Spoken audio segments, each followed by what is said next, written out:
کون دیتا ہے دینے کو منہ چاہیے، کون دیتا ہے دینے کو منہ چاہیے، دینے والا ہے سچا ہمارا نبی، دینے والا ہے سچا ہمارا نبی، سب سے اولا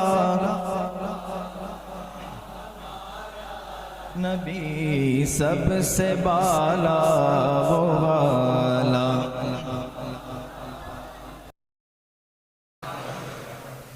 الحمدللہ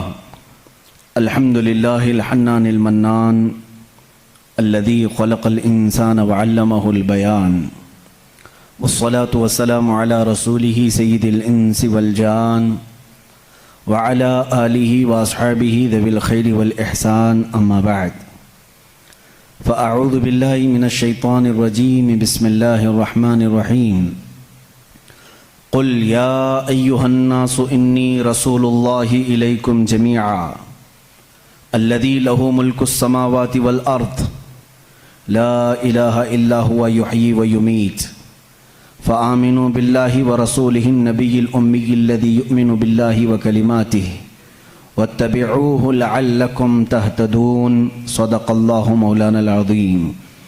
بارگاہ رسالت معاب صلی اللہ علیہ وسلم میں درود پاک کا ہدیہ پیش کریں۔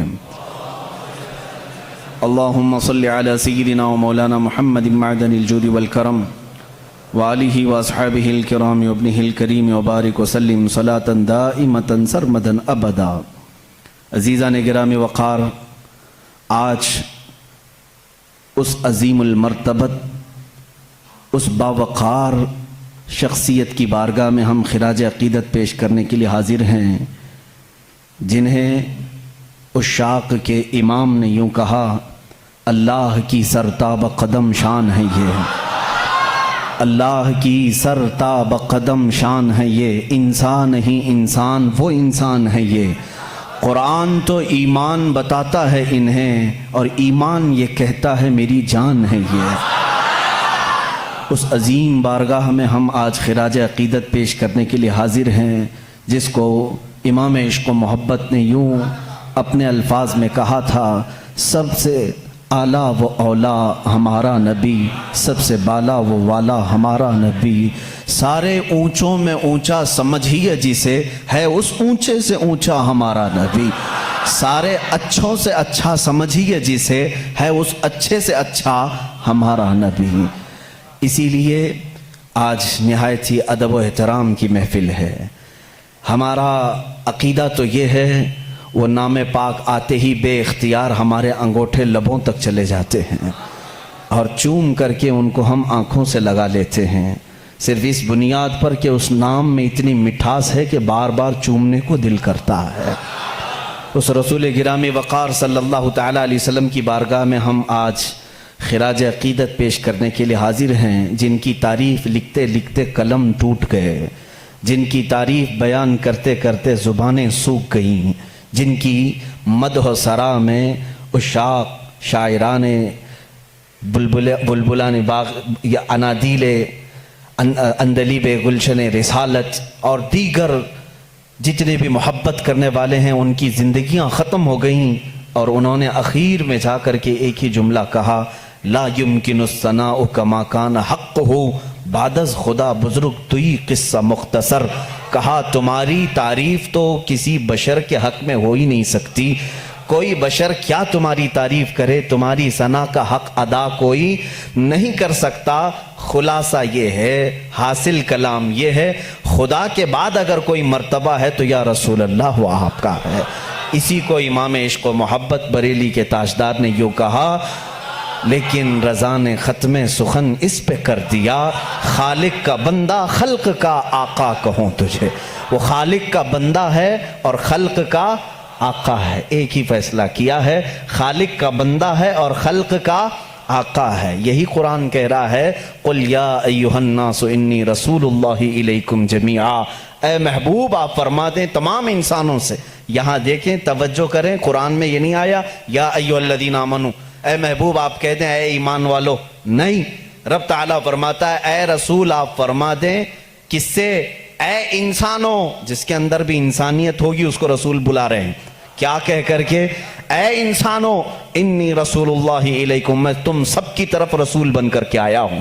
اس میں ہندو بھی ہیں، سکھ بھی ہیں، عیسائی بھی ہیں، سارے مذاہب کے لوگ ہیں۔ اگر انسان ہیں تو ان کو خطاب ہے میرے رسول کا، وہ سب کے رسول بن کر کے آئے۔ اسی کو عزیزان گرامی مداحان رسول نے یوں کہا ہے، لیکن رضا نے ختم سخن اس پہ کر دیا، خالق کا بندہ خلق کا آقا کہوں تجھے۔ اس لفظ پر توجہ رکھیں، وہ ہے خالق کا بندہ اور خلق کا آقا ہے۔ ایک جگہ پر اعلیٰ حضرت رضی اللہ تعالیٰ عنہ جا کر یوں ششدر رہ گئے، شش و پنج میں، یعنی اس کو ہم شش و پنج اس لیے میں کہہ رہا ہوں تفریح کے لیے آپ کے لیے، کہتے ہیں ایک اپنی نعت میں، ممکن میں یہ قدرت کہاں، واجب میں عبدیت کہاں، یعنی میں رسول کو خدا بھی نہیں کہہ سکتا اور عام بشر کہوں یہ بھی ان کے لیے مناسب نہیں، کیا کہوں؟ ممکن میں یہ قدرت کہاں، واجب میں یہ عبدیت کہاں، حیرت نے جھنجھلا کر کہا یہ بھی نہیں وہ بھی نہیں، اس کے بیچ میں ہے، عام بشر بھی نہیں ہے اور یہ خدا بھی نہیں ہے، ہاں وہی جس میں آپ نے کہا خالق کا بندہ خلق کا آقا کہوں تو۔ اس لفظ پر توجہ رکھیں، ہم اپنی بحث کو آج آگے بڑھاتے ہیں۔ عزیزان گرامی، رسول محمد عربی صلی اللہ تعالیٰ علیہ وسلم جن کے آنے کا زمانہ بہت آخر میں ہے لیکن وہی اصل کائنات ہے، زمانہ ان کے بعثت کا اخیر میں ہے لیکن وہی اصل کائنات ہے۔ اب یہاں پر کچھ لوگوں کو مجھے سمجھا کر کے آگے بڑھنا ہوگا، جس کو اقبال نے کہا ہے وہی اول وہی آخر وہی یاسین وہی طٰہٰ وہی فرقان۔ ان کا ایک شعر ہے، طویل ہے، کہ قرآن میں جہاں یاسین آیا ہے، طٰہٰ آیا ہے یا فرقان آیا ہے، سب سے مراد یہ محمد عربی کی ذات ہے، اور وہ اول بھی ہیں اور آخر بھی ہیں۔ ایسا کیسے ہو سکتا ہے؟ کوئی ایک شخص شروع میں بھی ہو اور آخر میں بھی، ایسا کیسے ہوتا ہے؟ محمد عربی صلی اللہ علیہ وسلم اول بھی ہیں آخر بھی ہیں، ایسا کیسے؟ اس کو تو بعض حدیثوں سے آپ نے سنا بھی ہوگا، میرے آقا صلی اللہ تعالیٰ علیہ وسلم نے فرمایا بھی ہے، کنت نبیا وآدم بین الماء والطین، میں اس وقت بھی نبی تھا جب آدم علیہ السلام کو مٹی اور پانی سے گوندھا جا رہا تھا، اس وقت بھی وہ نبی تھے، وہ اول ہیں اور آنے میں آخر ہیں۔ اب یہاں پر مجھے عقلی دلیل کے اعتبار سے آپ کے سامنے، آپ کے میدان میں اترتا ہوں۔ کبھی کبھار کوئی چیز اخیر میں آتی ہے وہ اہم ہوتی ہے، کبھی پہلے ہوتی ہے وہ اہم ہوتی ہے، لیکن ایک چیز ایسی ہے وہ پہلے ہے تو بھی اہم ہے، آخر میں ہو تو بھی اہم ہے۔ وہ کیا چیز ہے؟ کسانی کرنے والے اچھی طرح سے جانتے ہیں۔ ہم مارکیٹ میں جا کر کے ایک بیج لے کر کے آئے، بیج لے کر کے آئے اور اس کو زمین میں بونا ہے، کام تو یہی ہے نا۔ زمین میں اگر بیج نہ ہو تو پودا نہیں، زمین میں اگر بیج نہ ڈالیں تو اس کی کوئی شاخ نہیں، جڑ تو لگانی پڑے گی۔ ہم بیج لے کر کے آئے، زمین میں ڈالے، یہی اصل ہے بیج، یہی اصل ہے۔ درخت کی اصل کیا ہے؟ یہ بیج ہے۔ ہم نے بیج زمین میں بو دیا، پودا نکلا، اس کے بعد بڑھتا گیا، فصلیں ہونے لگی، جب جوان ہوا تو ڈالیاں تھوڑی مضبوط ہوئیں، پھر اس کے بعد اس کی شاخیں پھیلی، پھر جوان ہوا اور بڑی عمر کا ہوا، اب اس میں پتے پھیلنے لگے، جب بڑا ہو گیا درخت تو اب اس میں پھول آئے، پھول آنے کے بعد پھر پھل آئے، اور پھر پھل کے بعد ہم نے دیکھا جو بیج زمین میں بویا تھا آخر میں پھل میں وہی بیج نکل آیا، پھر وہی بیج آیا۔ پھلی کو آپ کسی پھلی کے دانے کو زمین میں بوتے ہیں، اس کو بونے کے بعد جب پودا نکلتا ہے پھر اس سے شاخیں ہوتی ہیں، اس کا مطلب یہ ہوا کہ بیج اصل ہے پودے کو اگانے کے لیے، پتے بھی اسی بیج سے ہیں، پھول بھی اسی بیج سے ہیں، اور اس کی شاخ کی ساری ہریالی اسی بیج سے ہے۔ لیکن یہ درخت اختتام کہاں پر ہوتا ہے؟ جب پھل دیتا ہے، پھل دینے کے بعد پھر آخر میں وہی بیج دیتا ہے جو تم نے زمین میں بویا تھا۔ اس کا مطلب یہ ہوا کہ بیج اول میں ہو تو بھی اہمیت کا حامل ہے، آخر میں آئے تو بھی اہمیت کا حامل ہے۔ اسی طرح محمد عربی صلی اللہ تعالیٰ علیہ وسلم کی کی ذات ہے کہ سارے انبیاء آدم علیہ السلام سے لے کر عیسیٰ علیہ السلام تک جو سلسلہ ہے یہ اسی بیج کے شاخیں ہیں. کوئی اس میں سے پھول ہے, کوئی اس میں سے ہریالی ہے, کوئی اس میں سے اس کی پتے ہیں, اور اخیر میں آنے والا وہی محمد رسول اللہ صلی اللہ تعالیٰ علیہ وسلم جس کو اللہ نے شروع میں ہی رکھا تھا. وہ اصل کائنات ہے, مقصد کائنات ہے, کائنات کی وجہ اصل ہے. عزیزان گرامی, اس فلسفے کو اپنے ذہن میں رکھ کر کے اب میں ایک عالمی بات کرنے کے لیے آیا ہوں. جب اس رسول کے بارے میں ہم اتنی بڑی بات کہتے ہیں, وہی اول ہے, وہی آخر ہے, اور خدا کے بعد محمد عربی صلی اللہ علیہ وسلم اور خدا کے درمیان کوئی تیسرا مقام نہیں ہے. اللہ رب العزت کے بعد دنیا میں اگر کوئی مقام ہے تو وہ صرف رسول پاک کا ہے. باقی سارے انبیاء اکرام علیہ السلام سب نبی ہیں, لیکن بعد محمد عربی صلی اللہ علیہ وسلم, میرے آقا صلی اللہ علیہ وسلم کی فضیلت کے بعد ہی ہیں, وہ افضل الرسول ہے. جب ہم اتنی بڑی بات کرتے ہیں تو کیا وہ رسول صرف مکہ والوں کے لیے آئے تھے؟ کیا وہ رسول صرف عربی لوگوں کے لیے تھے؟ کیا وہ رسول صرف ان کے ارد گرد رہنے والوں کے لیے آئے تھے؟ نہیں میرے عزیزو, قرآن کہتا ہے وَمَا أَرْسَلْنَاكَ إِلَّا كَافَةً لِلنَّاسِ بَشِيرًا وَنَذِيرًا. اے رسول, ہم نے سارے انسانوں کے لیے آپ کو بشیر و نذیر بنا کر بھیجا ہے. سارے انسانوں کے لیے, چاہے وہ امریکہ کا رہنے والا ہو, UK کا ہو, افریقہ کا ہو, کسی بھی جگہ کا ہو, کسی بھی جگہ کا ہو, انسان اگر ہے تو اس انسان کی طرف میرا نبی رسول بن کر آیا ہے. اس رسول کا آنے کا مقصد صرف مکہ نہیں ہے, ایک علاقہ نہیں ہے, ایک شہر نہیں, ایک ملک نہیں, بلکہ وہ آفاقی رسول ہے. اس سے پہلے جتنے بھی رسول آئے ان کو ان کی قوم کا رسول بنا کر بھیجا گیا تھا. وَمَا أَرْسَلْنَا مِن رَّسُولٍ إِلَّا بِلِسَانِ قَوْمِهِ. اللہ فرماتا ہے ہم نے جس رسول کو بھی بھیجا ہے ان کو اپنی قوم کی زبان کے ساتھ بھیجا, اور ایک خاندان کے لیے بھیجا, یا کبھی ایسا ہوا کہ ایک ملک کے لیے بھیجا, ایک گاؤں کے لیے بھیجا. لیکن رسول کریم صلی اللہ تعالیٰ علیہ وسلم کی آمد پوری کائنات کے لیے, پوری کائنات کے لیے. اب اس میں ایکسپشن کچھ بھی نہیں ہے. کائنات میں آدم علیہ السلام بھی آئے, اور ان کے بعد جتنے نبی آئے وہ بھی شامل ہوئے, اور قیامت تک پیدا ہونے والے جتنے انسان ہیں وہ سب شامل ہوئے, سب اس کائنات میں آئے. اب کائنات میں صرف انسانوں کے لیے ہی وہ رسول نہیں آئے, بلکہ ملائکہ کی جتنی لمبی فہرست ہے ان کے لیے بھی وہ رسول ہے, اور پھر اللہ رب العزت کے جتنی مخلوقات ہیں ان سب کے لیے بھی وہ رسول ہے. ایک ذات ہے اتنی تکمیل پائی ہوئی, اتنی کامل کہ اس کی تعریف بیان کرتے کرتے زبانیں سوکھ جائیں گی. میں اگر رسول کریم صلی اللہ تعالیٰ علیہ وسلم کی رسالت کس کس کے لیے ہے یہ ٹاپک لے کر چلوں, شاید پتہ نہیں کتنے سالوں لگ جائیں. وہ تو پرندوں کے لیے بھی رسول ہیں, جانوروں کے لیے بھی رسول ہیں. پرندوں کے لیے کیسے رسول ہیں ایک الگ ٹاپک ہے, وہ جانوروں کے لیے کیسے رسول ہیں وہ الگ ٹاپک ہے. وہ جنات کے رسول ہیں, ان میں کیا تبلیغ کریں گے ان کے لیے الگ رسول ہے, الگ ایک ٹاپک ہے. میرے عزیزو, اتنا ہی نہیں, وہ نبیوں کے بھی رسول ہیں. اسی لیے تو قرآن نے چوتھے پارے میں وعدہ لیا ہے نبیوں سے, وَإِذَا أَخَذَ اللَّهُ مِيثَاقَ النَّبِيِّينَ لَمَا آتَيْتُكُم مِّن كِتَابٍ وَحِكْمَةٍ ثُمَّ جَاءَكُمْ رَسُولٌ مُصَدِّقٌ لِّمَا مَعَكُمْ لَتُؤْمِنُنَّ بِهِ وَلَتَنصُرُنَّهُ. قرآن کہتا ہے, یہ سورہ نساء میں, اللہ سورہ آل عمران میں اللہ تعالیٰ یوں فرماتا ہے, یاد کرو اس وقت کو جب سارے نبیوں کی روحوں کو جمع کر کے اللہ نے ایک وعدہ لیا تھا. جتنے بھی نبی دنیا میں آنے والے تھے ان سب نبیوں کی روحوں سے اللہ نے وعدہ لیا تھا. کس بات کا وعدہ؟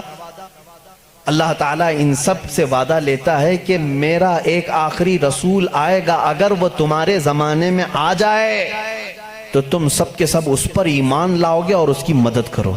لَتُؤْمِنُنَّ بِهِ وَلَتَنْصُرُنَّهُ. تم ضرور اس کی مدد کرو گے اور اس پر ایمان لاؤ گے. پھر کسی اور کی شریعت اس کے ہوتے ہوئے نہیں رہے گی. وہ رسول آ جائیں تو پھر ساری شریعتیں ختم ہوں گی, صرف شریعت مصطفیٰ چلے گی. اسی لیے تو ایک بار حضرت عمر فاروق رضی اللہ تعالیٰ عنہ تورات پڑھ رہے تھے حضور کے سامنے, حضرت ابو بکر بھی بیٹھے تھے رضی اللہ تعالیٰ عنہما. تو حضور صلی اللہ تعالی علیہ وسلم کا چہرے کا رنگ بدل رہا تھا، ناراضگی کے آثار نظر آ رہے تھے. حضرت عمر دیکھ ہی نہیں رہے تھے، وہ پڑھے جا رہے تھے. تورات کس کی کتاب ہے؟ موسیٰ علیہ السلام پر اتری ہے، مقدس کتاب ہے. حضور اکرم صلی اللہ تعالی علیہ وسلم کے اس جلال کے اثر کو صدیق اکبر رضی اللہ تعالی عنہ نے بھانپ لیا. حضرت عمر کو انہوں نے زور سے کہا، اے عمر دیکھتے نہیں رسول کریم صلی اللہ تعالی علیہ وسلم کی ناراضگی کو؟ حضرت عمر نے کتاب بند کر دی. کہا، یا رسول اللہ صلی اللہ علیہ وسلم، اس کتاب کی تصدیق تو ہمارا قرآن بھی کرتا ہے کہ تورات آئی تھی، جگہ جگہ قرآن میں تورات کا ذکر ہے. یہ موسیٰ علیہ السلام پر اتری تھی اور اللہ کی کتاب ہے، وہی تو میں پڑھ رہا تھا. رسول پاک صلی اللہ تعالی علیہ وسلم نے فرمایا، اے عمر، جس پر یہ کتاب اتری وہ کون ہے؟ موسیٰ علیہ السلام. اگر موسیٰ علیہ السلام بھی آج زندہ ہوتے تو وہ تورات نہیں قرآن پڑھ رہے ہوتے. ان کے پاس اس بات کے علاوہ کوئی اور دوسری گنجائش نہیں تھی کہ وہ صرف اور صرف مجھ پر ایمان لائیں اور قرآن پر عمل کریں اگر وہ زندہ ہوتے. اس کا مطلب یہ ہوا کہ یہ رسول انبیاء اکرام اور رسولوں کا بھی رسول ہے. اب یہاں پر میں تھوڑی سی باتیں آپ کو الگ انداز میں لے کر کے چلوں گا تاکہ میرے مخاطب اس زمانے میں بہت دوسرے لوگ بھی ہیں. الحمدللہ ایک مسلمان اپنے نبی کونین صلی اللہ تعالیٰ علیہ وسلم کے متعلق جان فدا کرنے کی بات کرتا ہے. یقیناً میں اگر کہوں محمد صلی اللہ تعالیٰ علیہ وسلم، میں نے کسی سے کہا نہیں کہ چوم لو، لیکن ہمارا دل کہتا ہے کہ وہ جب نام آئے تو ہم چوم لیتے ہیں. اتنا بھی عقیدہ ہمارے پاس ہے. اس رسول کریم صلی اللہ علیہ وسلم کی تعریف و توصیف ہم اپنے جو مجموع میں کرتے ہیں یہ صرف برکت کے لیے کرتے ہیں. آج میں ان سے بھی خطاب کرتا ہوں جنہوں نے رسول کو اب تک پہچانا بھی نہیں اور دوسرے کسی مذہب سے آج تک وابستہ ہیں. اس میں دنیا کے جو بڑے مذاہب ہیں، میں اپنے پڑھائی کے زمانے میں ان کتابوں کو پڑھا کرتا تھا تو مجھے حیرت ہوتی کہ جیوز دنیا کا ایک بڑا طبقہ ہے، یعنی مذہب کے اعتبار سے پرانا ہے. یہودی بولتے بولتے آپ لوگ بھی سن کر کے تھک گئے ہوں گے، بلکہ اب تو کچھ لوگوں کو ایسا لگتا ہے یہ گالی تو نہیں ہے، نہیں بلکہ وہ ایک قوم کا نام ہے، ایک قوم ہے. جیسے کسی کو یزیدی کہہ دینا گالی ہو جاتا ہے جبکہ وہ ایک شخص کا نام ہے. خیر، عیسائیت ایک قوم ہے جو حضرت عیسیٰ علیہ السلام پر ایمان لائی اور ان سے پہلے کے انبیاء اکرام پر ایمان لائی. ان کے علاوہ بھی کچھ دوسرے ریلیجین پائے گئے دنیا میں، جیسے بدھ مت ہے، آج اس کے ماننے والوں کو بدھسٹ کہا جاتا ہے، بدھزم. ان کے علاوہ ایک زردشتی مذہب تھا ایران کا، پارسی جن کو آج ہم کہتے ہیں. یہ پارسی مذہب بھی بڑا پرانا ہے، آگ کے پجاری تھے، یہ مجوسی تھے اور ان کا بانی زردشت تھا. یہ دنیا کے بڑے مذاہب کا ذکر کر رہا ہوں. یہودیت، عیسائیت، بدھ مت، پارسی اور اس کے علاوہ ایک اور بڑا مذہب ہندو مت ہے جن کو آج ہم روزانہ دیکھ بھی رہے ہیں اور ہم جس ملک میں ہیں یہاں وہ کثرت سے ہیں، ہندو مت. ان تمام مذاہب سے میں آج ثابت کروں گا کہ ان سب کی کتابوں میں میرے نبی کا ذکر آیا ہے، جس کے متعلق یہ خود آج تک پڑھ نہیں پاتے یا پڑھ کر کے جان بوجھ کے چھپا لیتے ہیں. اگر تھوڑا بہت شدھ بدھ رکھتا ہو کوئی بھی یہودی یا عیسائی یا ہندو یا پارسی یا بدھ، میں اس کو دعوت سخن دوں گا کہ جا کر پھر سے ویریفیکیشن کر لینا میری باتوں کو. آیا ہماری کتابوں میں یہ باتیں ہیں؟ اور اگر ہیں تو ہمارے پنڈتوں نے چھپایا کیوں ہے؟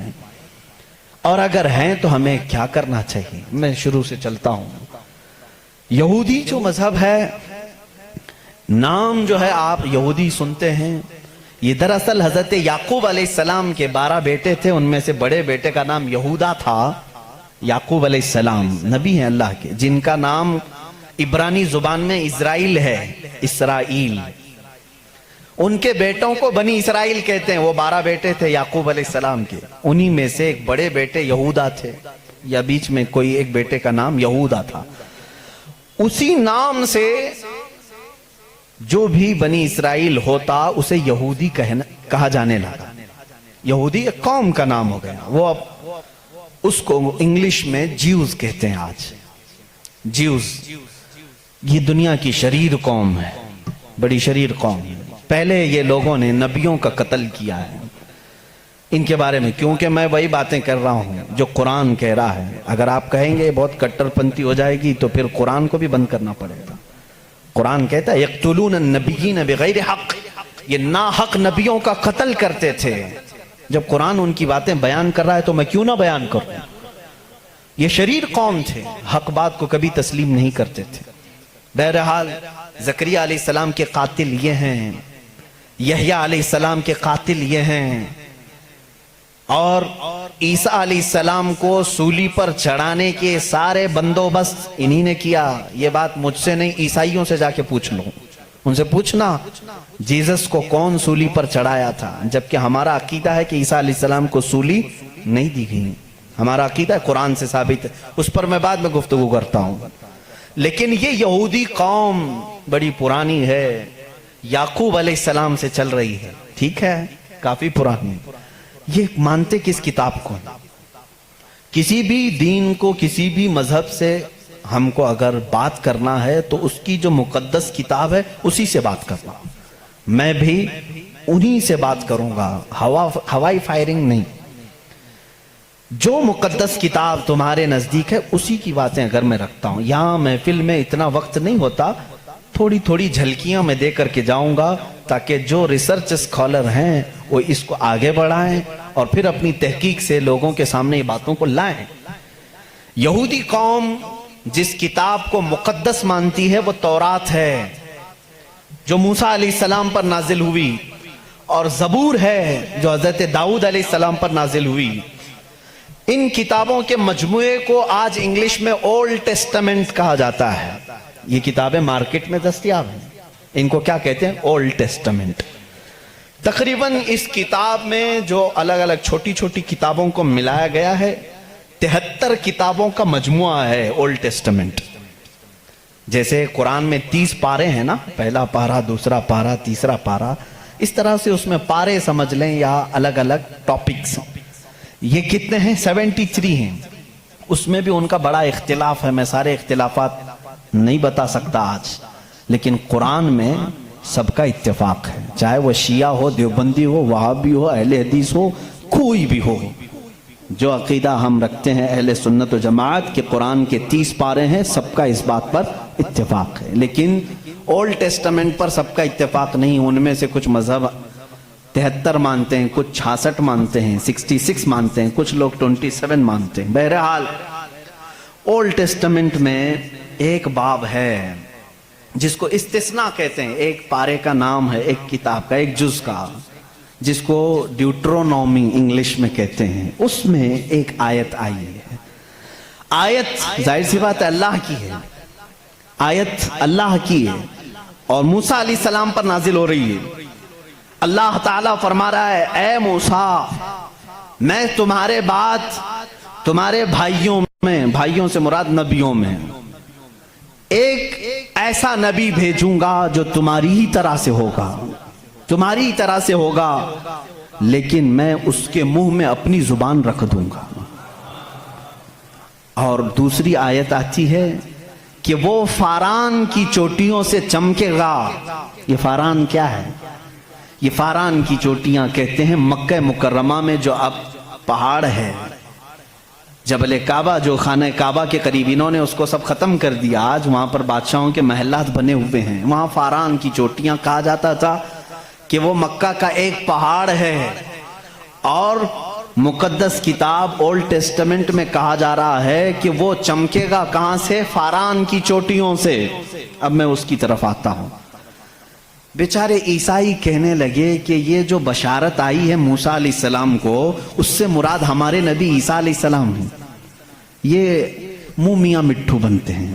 اس طور پر اللہ نے کیا فرمایا؟ اے موسیٰ, میں تمہاری ہی طرح ایک رسول بھیجوں گا. تمہاری ہی طرح سے مراد کیا ہے؟ عیسیٰ علیہ السلام موسیٰ علیہ السلام کی طرح بالکل نہیں تھے, کیونکہ موسیٰ علیہ السلام کی ماں بھی تھے, باپ بھی تھے. عیسیٰ علیہ السلام کی صرف ماں ہے اور باپ نہیں ہے. اگر ماں اور باپ والا کوئی رسول ہے تو وہ محمد عربی صلی اللہ علیہ وسلم. میرے آقا کی ماں بھی ہیں باپ بھی ہیں. موسیٰ علیہ السلام کی طرح عیسیٰ علیہ السلام نہیں ہو سکتے. یہ میں کرسچن سے کہہ رہا ہوں, عیسائیوں سے کہہ رہا ہوں, جو یہ کہتے ہیں کہ موسیٰ کی بشارت میں ہمارے نبی کا ذکر آیا ہے. میں کہہ رہا ہوں نہیں, اس لیے کہ موسیٰ علیہ السلام کی شادی بھی ہوئی تھی, بچے بھی ہوئے تھے. عیسیٰ علیہ السلام کی شادی بھی نہیں ہوئی, بچے بھی نہیں ہوئے. وہ 33 سال کی عمر میں آسمانوں پر اٹھا لیے گئے. لیکن اگر موسیٰ علیہ السلام کی طرح شادی اور بچے والا کوئی رسول ہے وہ محمد عربی صلی اللہ علیہ وسلم. شادی بھی کیا ہے آپ نے, بچے بھی فرمائے. اور دوسری آیت جو موسیٰ علیہ السلام سے یہ کہی گئی کہ وہ فاران کی چوٹیوں سے چمکے گا, میرے عزیزو اس کا مصداق کوئی دوسرا نبی ہو ہی نہیں سکتا. میں آپ کو تاریخ بتاؤں, فاران کہاں ہے؟ مکہ میں ہے. آدم علیہ السلام سے لے کر حضور اکرم صلی اللہ تعالی علیہ وسلم تک 1,24,000 کم و بیش نبی آئے, لیکن ان میں سے ایک بھی نبی مکہ میں نہیں پیدا ہوئے سوائے محمد رسول اللہ.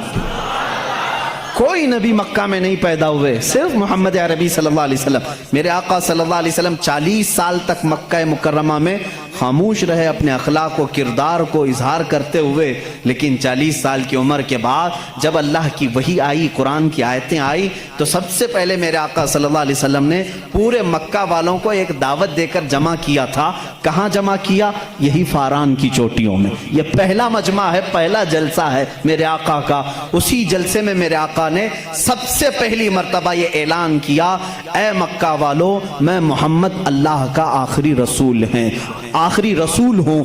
حضور اکرم صلی اللہ تعالی علیہ وسلم کا یہ فرمان عالی شان ہی, جس کو موسیٰ علیہ السلام کی تورات میں کہا گیا کہ وہ فاران کی چوٹیوں سے چمکے گا, الحمدللہ وہ رسول فاران کی چوٹیوں سے جو چمکا وہ آج تک چمک رہا ہے. چمک تجھ سے پاتے ہیں سب پانے والے, میرا دل بھی چمکا دے چمکانے والے. برستا نہیں دیکھ کر ابر رحمت, بدوں پر بھی برسا دے برسانے والے. یا رسول اللہ میں مجرم ہوں آقا, مجھے ساتھ لے لو کہ رستے میں ہیں جا بجا تھانے والے. ہمارے تو روڈ پر ہی ہیں.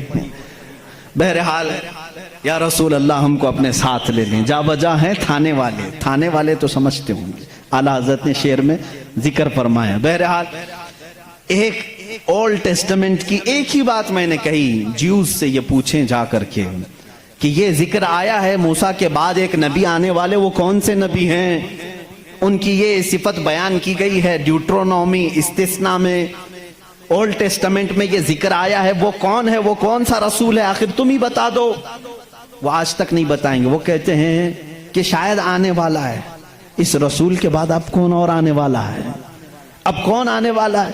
چلو اس کو نہیں مانتے. دوسری بات میں کہتا ہوں, سلیمان علیہ السلام کو بھی یہ بہت مانتے ہیں. کون؟ جیوز, یہودی, جن کو انگلش میں سولومن کہا جاتا ہے. سولومن, حضرت سلیمان علیہ السلام کو یہ سولومن کہتے ہیں. ایک کتاب یہودیوں کے پاس اور مقدس ہے, سانگس آف سولومن.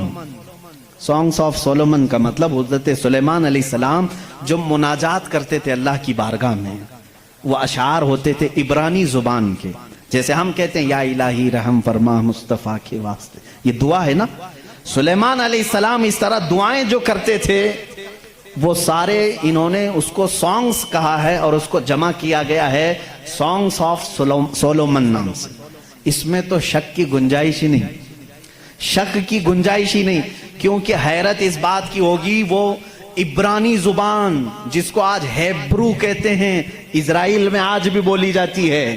یہ اسرائیل جو دیکھ رہے ہیں نا آپ, جو ناسور ہے, کینسر کا پھوڑا ہے پورے دنیا کے بیچ میں, یہی اسرائیل کی بات میں کر رہا ہوں. یہ آج بھی جو بولی بولتے ہیں وہ ہیبرو ہے. ہیبرو اس کو عبرانی کہتے ہیں. اس زبان میں آج بھی سانگس آف سولومن حضرت سلیمان علیہ السلام کے مناجات میں یہ لکھا گیا ہے, سب سے پیارا, سب سے مبارک, سب سے شان والا, جس کی اللہ کے ہاں پہنچ ہے, جس کی اللہ کے ہاں مرتبت ہے, اس کا نام محمد ہے. یہ کون کہتا تھا؟ سلیمان علیہ السلام. اور نام لفظ محمد آج بھی موجود ہے. عبرانی زبان میں آج بھی لفظ محمد، اور اس کے ساتھ لفظ ام آیا. ام کہتے ہیں بڑا محترم شخص جس کی سارے لوگ عزت کریں. سلیمان علیہ السلام کہتے ہیں وہ ام ہے. ام ہے.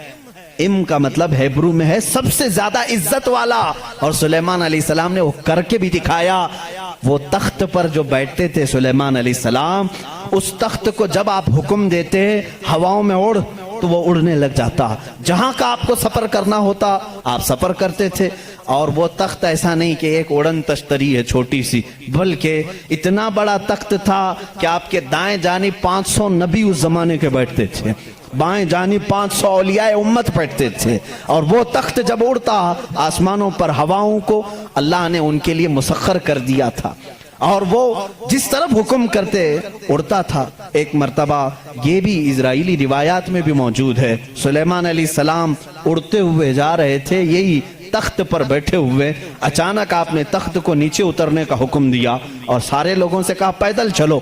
تخت اٹھا کر لے جایا گیا، پیدل چلنے لگے. بہت لمبا عرصے تک لمبی مسافت پیدل چلنے کے بعد پھر آپ سوار ہوئے، پھر سب کو سوار کر لیا.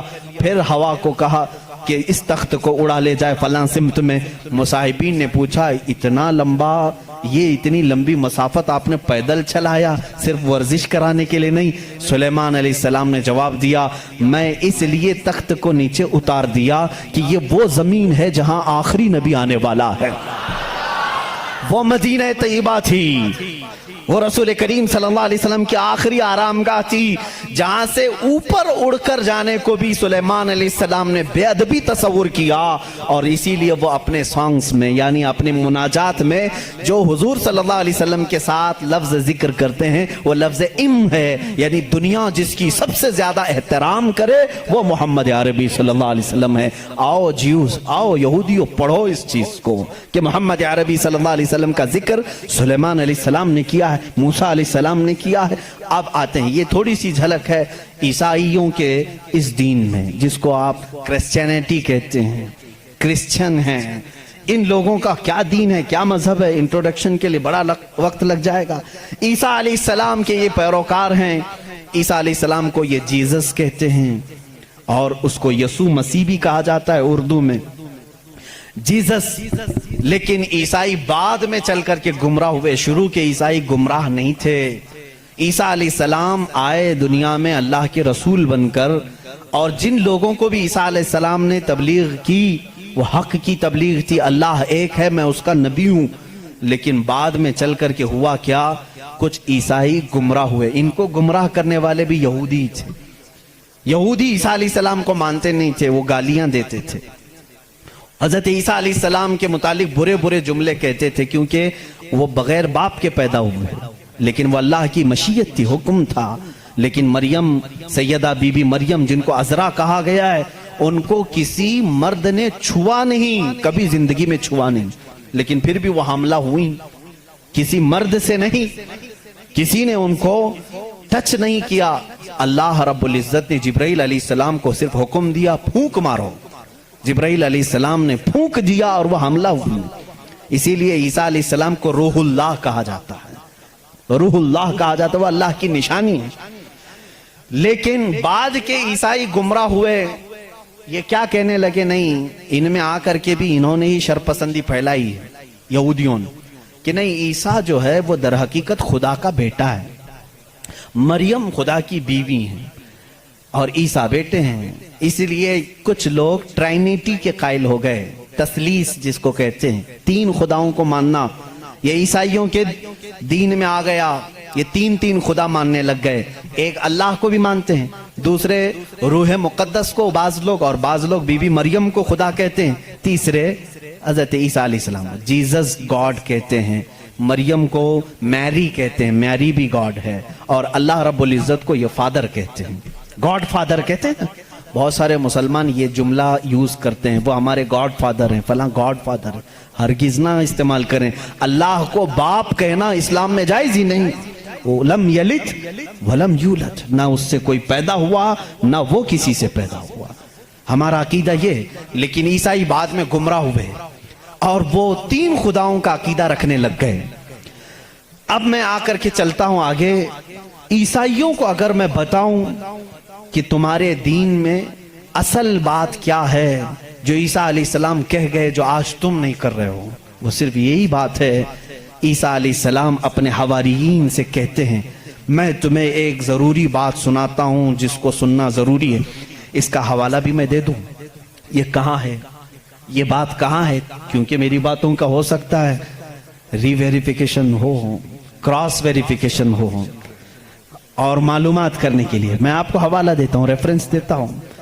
عیسائیوں کی جو مقدس کتاب ہے اس کو نیو ٹیسٹمنٹ کہتے ہیں، بائبل بھی کہتے ہیں۔ اولڈ ٹیسٹمنٹ جو تورات ہے، نیو ٹیسٹمنٹ جو بائبل ہے، آپ سب کو یہ نالج ہونی چاہیے، معلومات ہو۔ عیسائیوں کی یہ مقدس کتاب بائبل یہ ایک نہیں ہے، یہ چار ہے، چار حصے ہیں اس کے، کیونکہ عیسیٰ علیہ السلام کے 4 شاگردوں نے لکھا ہے۔ بائبل کے 4 نسخے آج بھی مارکیٹ میں ہیں۔ بائبل متی کی جس کو میتھیو کہتے ہیں انگلش میں، بائبل لوکا کی جس کو لوکیو کہتے ہیں، بائبل مرقس کی جو عربی میں میں کہہ رہا ہوں اس کو مارکیوس کہتے ہیں، اور یوحنا کی جس کو جان کہتے ہیں، جیسے جان جوزف کہتے ہیں، جان ابراہیم کو ابراہم کہتے ہیں، یہ تمام وہی الفاظ ہیں جن کو انگلش میں تبدیل کر دیا گیا ہے۔ بات بہت سوکھی تو نہیں ہو رہی ہوں، آپ کے لیے یہ نالج کی ضرورت ہے، میں علم کے لیے یہ بات ضرور آج کرنا چاہتا ہوں۔ محمد ہمارے بڑی شان والے ہیں، میرے آقا صلی اللہ تعالیٰ علیہ وسلم کا تذکرہ آخر اللہ تعالیٰ پرانی کتابوں میں کیسے نہیں کرے گا؟ وہی اول ہیں، وہی آخر ہیں، تو اول ہمیشہ سے اس کا وجود دنیا میں رہے گا ہی رہے گا۔ تو بائبل کے یہ جو 4 نسخے ہیں، اب ان 4 نسخوں میں سے میں سب کی بات نہیں کروں گا، جو بائبل یوحنا کی ہے جس کو جان کہتے ہیں، جان جو بائبل ہے اس کے اندر یہ تحریر ہے، یہ آیت ہے جس میں عیسیٰ علیہ السلام کہہ رہے ہیں اے میرے حواریوں، اے میرے چاہنے والوں، میں تمہیں ایک وصیت کر کے جا رہا ہوں، وہ کرنا مجھے تمہارے لیے ضروری ہے کہ میرے بعد ایک رسول آئے گا جو تمہاری مدد کرے گا۔ لوگ مجھ پر الزام لگائیں گے، وہ میری پاکی بیان کرے گا۔ لوگ میری ماں کو برا کہیں گے، وہ میری ماں کو طاہرہ کہے گا، پاکیزہ کہے گا۔ اور میرے بعد ایک نبی آئے گا، تم سب اس کے انتظار میں رہنا اور اس کے انتظار میں رہنا اور اس کے تعاون میں رہنا۔ لوگوں نے پوچھا ہم اس کو کیسے پہچانیں، اس کو کیسے پہچانیں، وہ کہاں سے آئے گا، کیسے آئے گا؟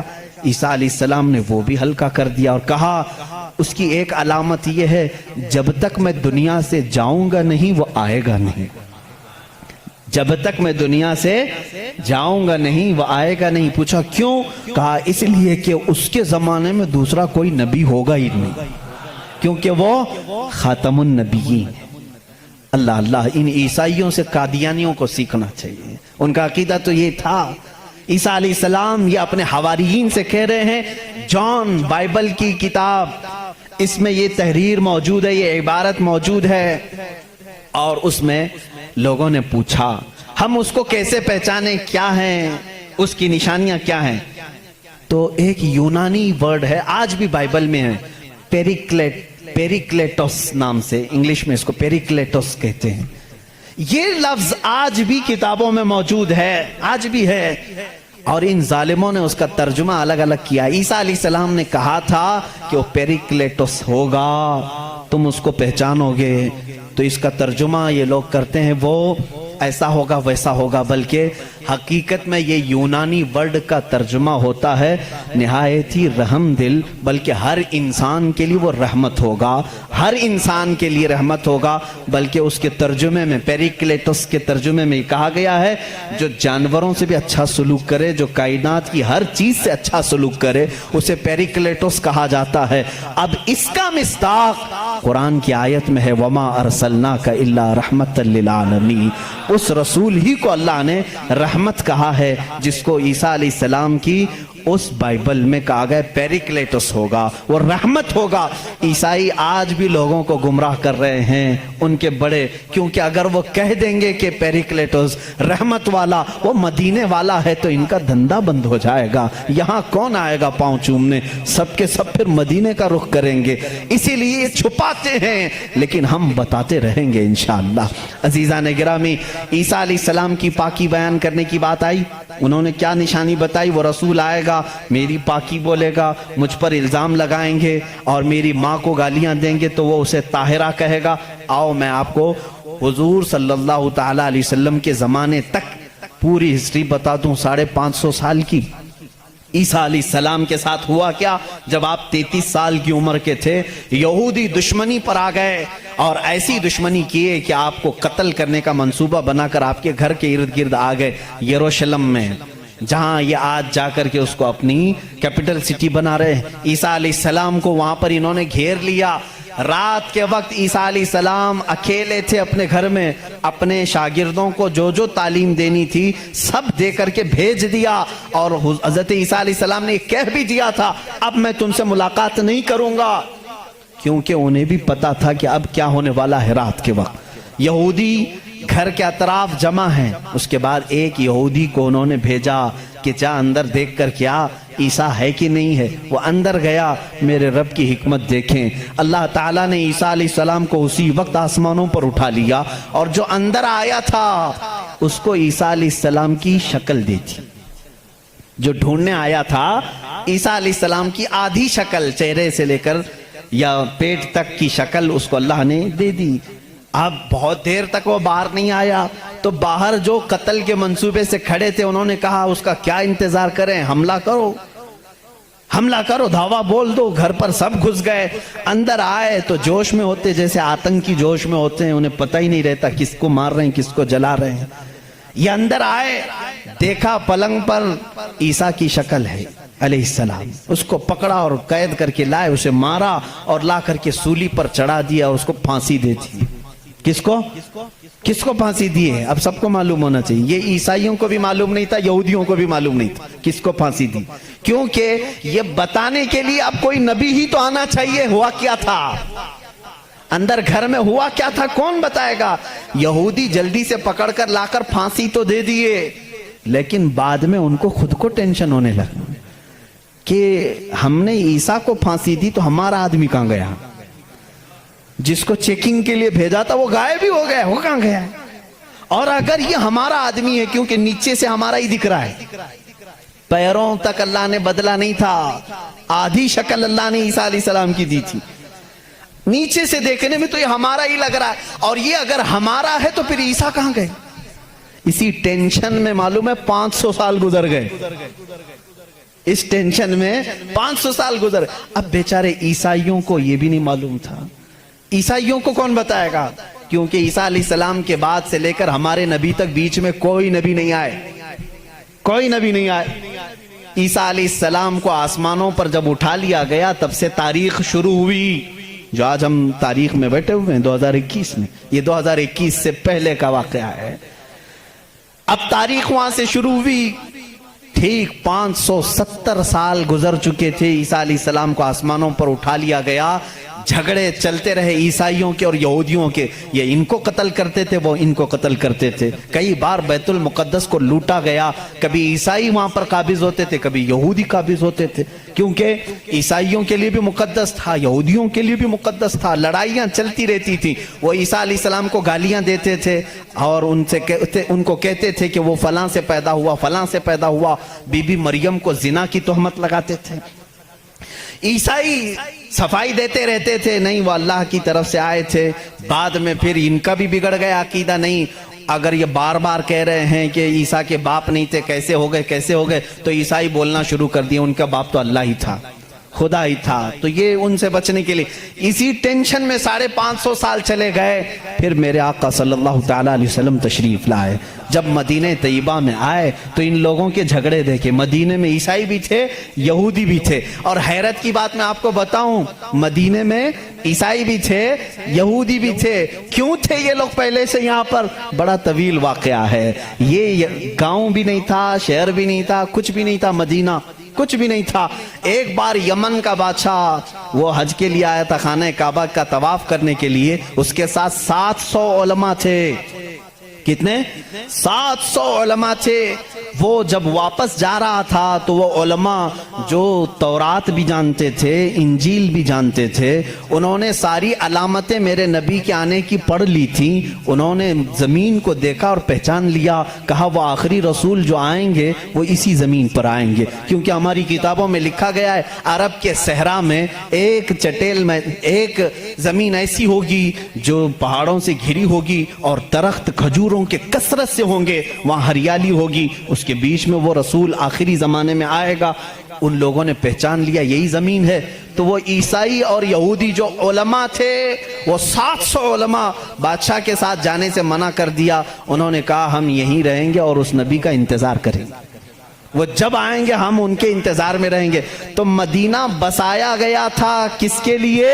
میرے نبی کے انتظار میں. اس سے پہلے وہاں آبادی نہیں تھی, کوئی آبادی نہیں, اور بسایا ہی نہیں یہودیوں نے. یہودی ہی انتظار میں آ کر کے مدینے میں رہے. اور اتنا ہی نہیں, وہ بادشاہ نے ان کے لیے سب کے لیے گھر بنائے, ایک آبادی بنی, اور اپنا ایک لیٹر بھی دے کر کے گیا کہ اگر وہ نبی آ جائیں تو میرا یہ خط ان کو دے دینا کہ میں بھی ان پر ایمان لاتا ہوں. اس واقعے کو کئی سو سال گزر گئے لیکن وہ خط محفوظ تھا. جب رسول کریم صلی اللہ علیہ وسلم مدینہ ہجرت کر کے آئے تو آپ سب کو معلوم ہے, میں طوالت میں نہیں جاتا, تفصیل میں نہیں جاتا, حضور پاک صلی اللہ علیہ وسلم کو ہر کوئی اپنے گھر بلا رہا تھا. حضور نے کیا فرمایا؟ میری اونٹنی پر چھوڑ دو, یہ جہاں بیٹھے گی وہاں میں قیام کروں گا. اونٹنی کہاں بیٹھی؟ حضرت ابو ایوب انصاری کے گھر پر. اسی صحابی کے گھر کیوں بیٹھی؟ حضور صلی اللہ تعالیٰ علیہ وسلم اس گھر میں مہمان ہوئے حضرت ابو ایوب انصاری کے. روایت یہ ملتی ہے کہ دوسرے ہی دن ابو ایوب کے پاس, انصاری رضی اللہ تعالیٰ عنہ کے پاس, وہ لیٹر موجود تھا جو بادشاہ نے دیا تھا. وہ خط موجود تھا جو کئی سو سال پہلے بادشاہ دے کر گیا تھا. وہ ان کی اولادوں میں چلتا آ رہا تھا, اور وہ حضرت ایوب علیہ السلام, ابو ایوب انصاری رضی اللہ تعالیٰ عنہ کے تک پہنچا, اور وہ حضور صلی اللہ تعالیٰ علیہ وسلم کی خدمت میں پہنچا. میرے عزیزو, ان عیسائیوں نے اور یہودیوں نے مدینہ بھی بسایا میرے نبی کے انتظار میں, لیکن جب وہ رسول حقیقت میں آ گئے تو انہوں نے کیا کیا؟ ایمان لانے سے انکار کر دیا. نہیں مانے, کیونکہ اس وقت دھندا زوروں پر تھا. لوگوں کو جو بیوقوف بنانے کا دھندا ہے وہ بابا گیری میں بہت زیادہ تھے, عیسائی بھی اور یہودی بھی. لوگوں کو پاگل بنانا, ان سے پیسے ایٹھنا, یہ کاموں میں مصروف تھے. اگر وہ نبی کی طرف لوگوں کو کہہ دیں یہی آخری رسول ہے, یہاں کیسے چلے گا پھر کام؟ اس لیے وہ انکار کر گئے. اب میں آپ کو بتاتا ہوں عیسیٰ علیہ السلام نے جو کہا تھا حواریین سے, وہ رسول آئے گا, میری پاکی بولے گا, اور بی بی مریم کو طاہرہ کہے گا جب لوگ ان پر الزامات لگا رہے ہوں گے. میرے آقا صلی اللہ تعالیٰ علیہ وسلم جب مدینے تشریف لائے تو دیکھا یہودی اور عیسائی آپس میں لڑتے ہیں, یہ ان کو تانا مارتے ہیں, وہ ان کو تانا مارتے ہیں. کسی کو حقیقت کا علم ہی نہیں تھا. آخر ان کو سولی دی گئی یا قتل کیا گیا, کیا ہوا کسی کو نہیں معلوم تھا. پہلی مرتبہ میرے آقا صلی اللہ علیہ وسلم پر قرآن کی آیت آئی. اللہ رب العزت نے فرمایا بر رفعہ اللہ الیہ. یہ لوگ آپس میں جھگڑتے ہیں, ان کو یہودی کہتے ہیں ہم نے سولی پر چڑھا دیا, پھانسی دے دی. عیسائی کہتے ہیں نہیں وہ غائب ہو گئے ہیں, آئیں گے. اے نبی آپ فرما دیں, نہ عیسائی صحیح کہہ رہے ہیں نہ یہودی صحیح کہہ رہے ہیں, بلکہ اللہ نے عیسیٰ کو آسمانوں پر اٹھایا ہے. میرے آقا صلی اللہ علیہ وسلم نے سب سے پہلی مرتبہ یہ بیان کیا, اور پھر یہودیوں سے کہا اے یہودیوں تم ہرگز بی بی مریم کی طرف انگلی نہ اٹھانا, اس لیے کہ وہ بتول ہیں, وہ عذرا ہیں, انہیں کسی بشر نے چھوا تک نہیں. عیسیٰ علیہ السلام جو پیدا ہوئے وہ اللہ کی نشانی ہے. اب مجھے بتاؤ, عیسائیوں کے اوپر 500 سال سے یہ غلاظت ڈال رہے تھے. کون؟ یہودی. 500 سال سے گالیاں دے رہے تھے. ان عیسائیوں کو احسان ماننا چاہیے میرے رسول پاک کا. میرے رسول کریم صلی اللہ تعالیٰ علیہ وسلم نے سیدنا عیسیٰ علیہ السلام کی طہارت بیان کی کہ وہ اللہ کے بیٹے نہیں ہیں, وہ پاکیزہ ہیں, وہ اللہ کی مخلوق ہیں. اور دوسری طہارت بیان کی سیدہ بی بی مریم کی کہ وہ پاکیزہ ہے, طاہرہ ہے, بتول ہے, عذرا ہے. اب عیسائیوں کو یہ تسلیم کرنا چاہیے کہ ہم کو یہودیوں کے ان الزامات سے اگر کسی نے بچایا ہے تو وہ محمد رسول اللہ ہے.